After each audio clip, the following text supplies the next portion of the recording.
Bertemu kembali di channel Rendika Channel. Kali ini kita akan membahas metode pembelajaran Discovery Learning atau disingkat DL. Dalam dunia pendidikan tinggi, metode pembelajaran terus berkembang seiring dengan perubahan dinamika mahasiswa dan tuntutan kebutuhan pasar. Salah satu pendekatan yang semakin mendapatkan perhatian adalah Discovery Learning atau DL. Metode ini menempatkan mahasiswa sebagai pengelola utama pembelajarannya, sementara dosen memiliki peran kunci sebagai pendamping, merancang materi awal, dan menjadi motivator serta fasilitator yang mendukung proses pembelajaran.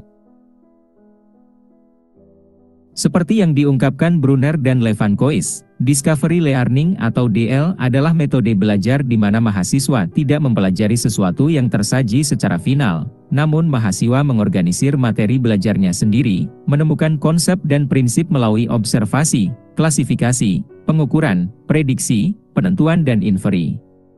Lalu perbedaannya dengan inquiry adalah, jika pada discovery masalah dipersiapkan dan direkayasa oleh dosen, sedangkan pada inquiry masalah bukan dari hasil rekayasa masalah apa adanya. Jadi, pada Discovery Learning, dosen secara aktif terlibat dalam merancang dan menginisiasi materi awal, termasuk menyiapkan masalah atau kasus yang menarik. Sebaliknya, dalam metode inquiry, masalah yang dihadapi oleh mahasiswa tidak dipersiapkan atau direkayasa oleh dosen. Mahasiswa diundang untuk mengeksplorasi masalah apa adanya, menciptakan dinamika belajar yang lebih organik. Lalu, bagaimana dengan aktivitas belajar mahasiswa ketika menggunakan metode pembelajaran Discovery Learning atau DL? Yang pertama, mencari, mengumpulkan, dan menyusun informasi. Mahasiswa akan aktif mencari dan mengumpulkan informasi terkait dengan topik pembelajaran. Mereka menggunakan sumber daya yang tersedia, seperti buku, jurnal, dan internet, untuk mendeskripsikan pengetahuan yang sedang dipelajari. Proses ini melibatkan kemampuan mahasiswa dalam mengidentifikasi informasi yang relevan dan menyusunnya menjadi suatu rangkaian yang koheren. Yang kedua, mahasiswa mendiskusikan dalam kelompok. Discovery Learning mendorong kolaborasi dan interaksi antar mahasiswa. Setelah mengumpulkan informasi, mahasiswa berdiskusi dalam kelompoknya untuk bertukar ide, pemahaman, dan pandangan masing-masing. Diskusi kelompok memungkinkan mereka melihat sudut pandang yang beragam dan memperdalam pemahaman mereka. Kemudian yang ketiga, mahasiswa membuat kesimpulan dengan sintesis dan analisis.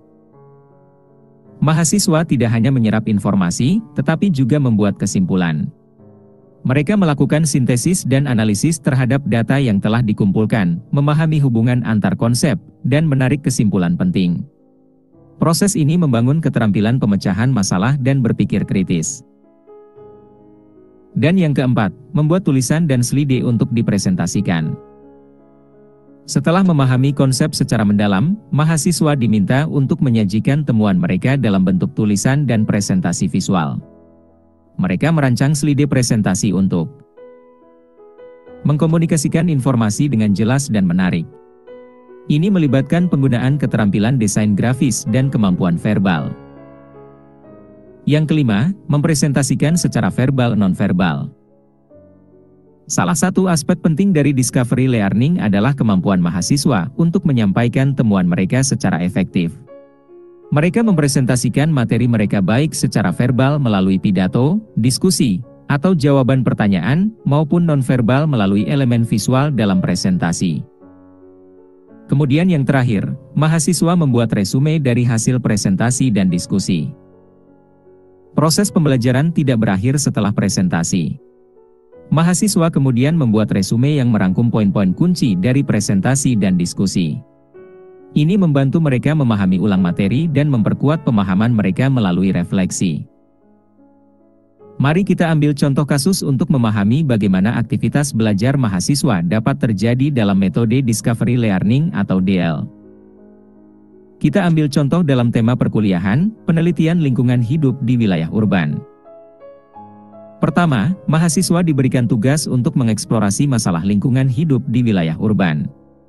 Mereka mencari dan mengumpulkan informasi dari berbagai sumber, termasuk studi kasus, laporan riset, dan data survei yang relevan. Kemudian, setelah mengumpulkan informasi, mahasiswa membentuk kelompok diskusi untuk bertukar ide dan analisis mereka. Diskusi melibatkan perbandingan data, perbandingan pendapat, dan pembahasan mengenai potensi solusi. Kemudian, mahasiswa membuat kesimpulan tentang faktor-faktor utama yang memengaruhi lingkungan hidup di wilayah urban. Mereka melakukan sintesis data untuk menyusun gambaran komprehensif tentang situasi yang dihadapi. Dan kemudian, setiap kelompok mahasiswa diminta untuk menyusun tulisan berisi temuan dan solusi yang diusulkan.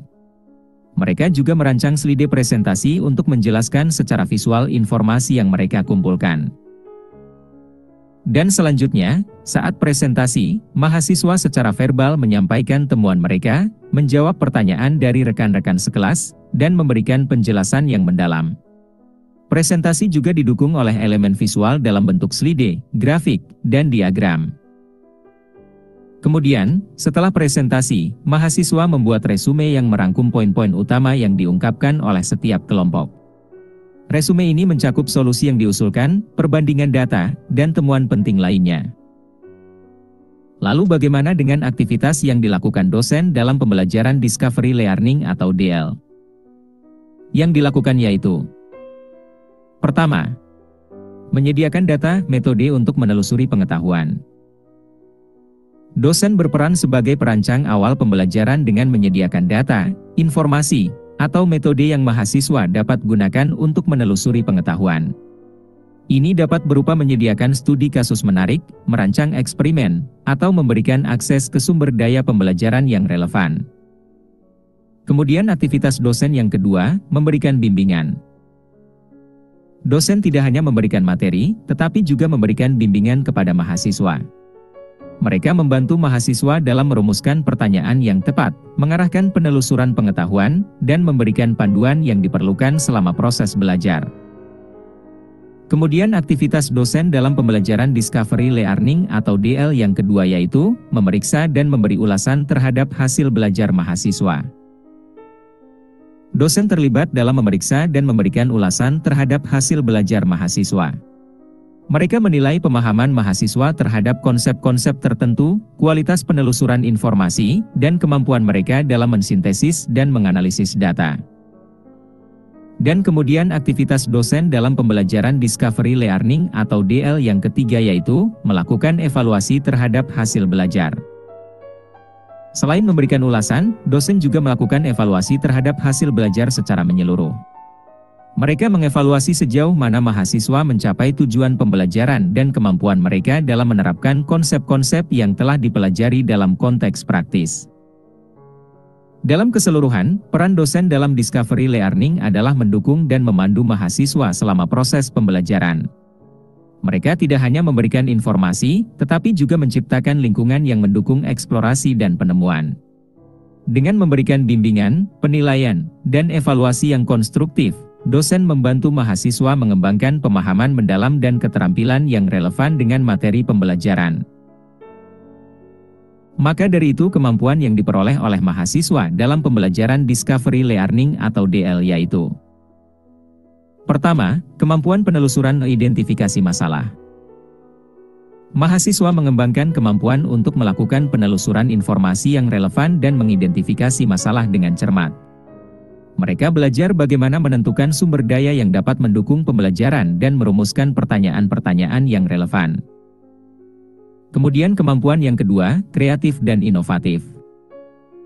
Pembelajaran ini merangsang kreativitas dan inovasi. Mahasiswa belajar untuk berpikir di luar batas dan menghasilkan ide-ide baru dalam menyikapi permasalahan atau situasi tertentu. Kemudian kemampuan, inisiatif. Mahasiswa didorong untuk mengambil inisiatif dalam proses pembelajaran.